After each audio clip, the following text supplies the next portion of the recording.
Hi guys, welcome back to my channel. അപ്പോൾ നമുക്ക് ഇന്നിവിടെ ഒരു പുളിശ്ശേരി ഉണ്ടാക്കിയാലോ. പുളിശ്ശേരി അല്ലെങ്കിൽ മോര് കറി, ചിലർ മോര് കറി എന്നാണ് പറയുന്നത്, ഞാൻ പുളിശ്ശേരി എന്നാണ് പറയുന്നത്. അപ്പോൾ നമുക്കിവിടെ എന്തൊക്കെയാണ് വേണ്ടത്? കുറച്ച് തേങ്ങ, മഞ്ഞൾപ്പൊടി, 2 പച്ചമുളക്, 2 ചെറിയ ഉള്ളി, 1 വെളുത്തുള്ളി, ഒരല്പം ജീരകം, പിന്നെ 1 കപ്പ് തൈര് ഞാൻ ഇവിടെ എടുത്തിട്ടുണ്ട്. അപ്പോൾ ഇത് നമുക്കെല്ലാം കൂടെ മിക്സിയിലിട്ട് നന്നായിട്ടൊന്ന് അരച്ചെടുക്കാം. ചിലർ പച്ചമുളക് അവസാനം ഇട്ട് അരയ്ക്കത്തുള്ളൂ, ഞാൻ ഇതിൻ്റെ കൂടെ തന്നെ ഇടാറുണ്ട്. എങ്ങനെ ഇട്ടാലും പ്രശ്നമല്ല. കുറച്ച് ഉപ്പ് ഇടണം, അത്യാവശ്യം കുറച്ച് വെള്ളം മാത്രം ഒഴിക്കുക. അത് കഴിഞ്ഞ് നല്ലതുപോലെ അരച്ച് നല്ല പേസ്റ്റാക്കി എടുക്കണം. നല്ല അരയണം, പുളിശ്ശേരിക്ക് നല്ല അരയുന്നതാണ് നല്ലത്. നല്ല അരഞ്ഞതിന് ശേഷം നമ്മൾ എടുത്ത് വെച്ചിരിക്കുന്ന 1 കപ്പ് തൈര് അതിലേക്ക് ചേർക്കണം. തൈര് ചേർക്കുമ്പോൾ ഒരു കാര്യം ശ്രദ്ധിക്കുക, അത് കട്ടയായിട്ട് കെട്ടിക്കിടക്കാണ്ടിരിക്കാൻ വേണ്ടി തൈര് ചേർക്കണം. ജസ്റ്റ് ഒരടിക്കർ എത്രയേ പാടുള്ളൂ, ഇല്ലയെന്നുണ്ടെങ്കിൽ എല്ലാം കൂടെ തെറിച്ച് നമ്മളുടെ പുറത്തേക്ക് വീഴും. എന്നിട്ട് അതൊരു ബൗളിലേക്ക് ഒഴിച്ചിട്ട് ഉപ്പിട്ട് മിക്സ് ചെയ്ത് വയ്ക്കും. എന്നിട്ട് ഒരു പാന് ചൂടാക്കുക, അല്ലെങ്കിൽ ചീനിച്ചട്ടി, ഞാനിവിടെ ചീനിച്ചട്ടിയാണ് വെച്ചിരിക്കുന്നത്.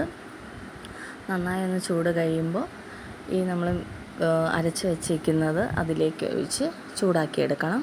തിളച്ച് പോകാണ്ട് ശ്രദ്ധിക്കണം. അതുകൊണ്ട് തീ കുറച്ചിടുക. തീ കൂട്ടിയിട്ടാണ് ചെയ്യുന്നതെങ്കിൽ തിളയ്ക്കാണ്ട് നോക്കണം, ഇല്ലയെന്നുണ്ടെങ്കിൽ തീ കുറച്ചിടുക. നല്ല ചൂടായതിന് ശേഷം അതിനെ തിരിച്ച് ബൗളിലേക്ക് ഒഴിക്കുകയാണ്.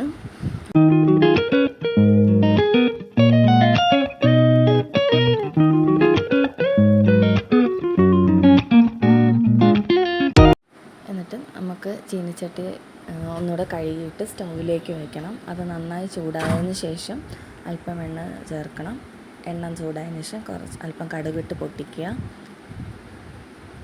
കടുക് നന്നായി പൊട്ടിയതിന് ശേഷം നമ്മളിവിടെ എടുത്ത് വെച്ചിരിക്കുന്ന കറിവേപ്പിലയും 2-3 വറ്റൽമുളക് കൂടെ ഉണ്ടല്ലോ, അതുകൂടെ അതിലിട്ട് പൊട്ടിച്ചെടുക്കുക.